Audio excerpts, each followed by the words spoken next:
The babysitter tells me that I'm a mommy's girl. I think about this as I help Mom get ready for work in the morning, as she moves about the house, unsmiling and silent, but for a soft thank you when I hand her a shoe.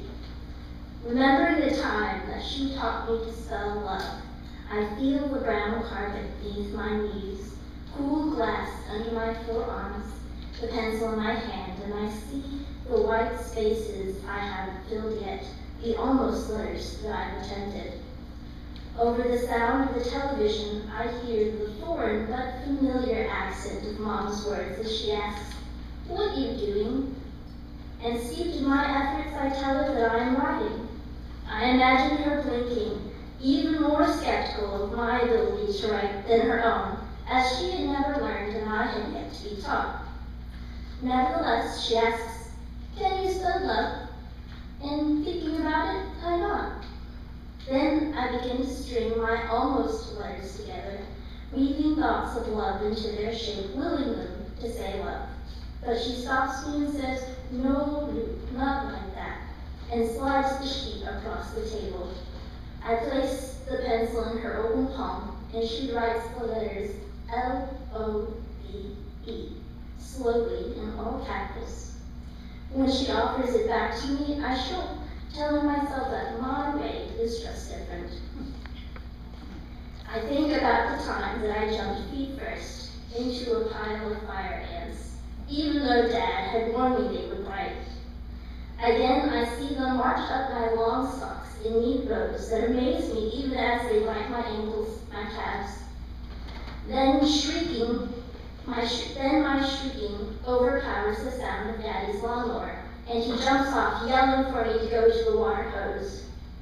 As he sprays my legs, half of me thinks that he is a genius. The other half observes that my socks and shoes are getting wet. When he shuts the hose off, the first thing he says to me is, "You didn't believe me, did you?" And I remember the reason I jumped was that I wanted to know what a bite felt like. I pinched my arm to see, but it didn't hurt, and I concluded that the only way to find out was to jump. The babysitter told me once that I'm a mommy's girl, but when Mom leaves, I do not stop to think about it. Mom tells me that she'll be gone for a year to work for her friend in Oklahoma. I know that this is important, that nothing will be the same, but it is hard to feel the things that I have never jumped into. When she tells me, I shrug. But at the airport, I feel the anxiety begin to bite at my insides at every checkpoint, on every subway ride, in every waiting area.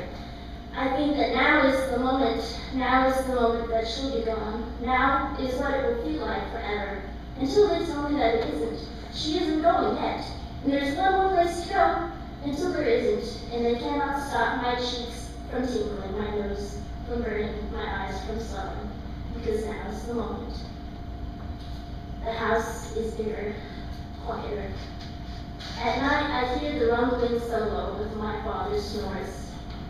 I sleep because I am afraid of the dark. Over the phone, I tell Mom that I love her, because that is all I know to say. When Mom sends me birthday cards, they always say, "Love, Mom," in all capitals, and the letters of the words make me think of the times that I tried to teach her how to read and write. But she did not try to learn because she felt unhappy here, and she does not like when I try to teach her. I think that Mom will not come back. I do not keep track of time.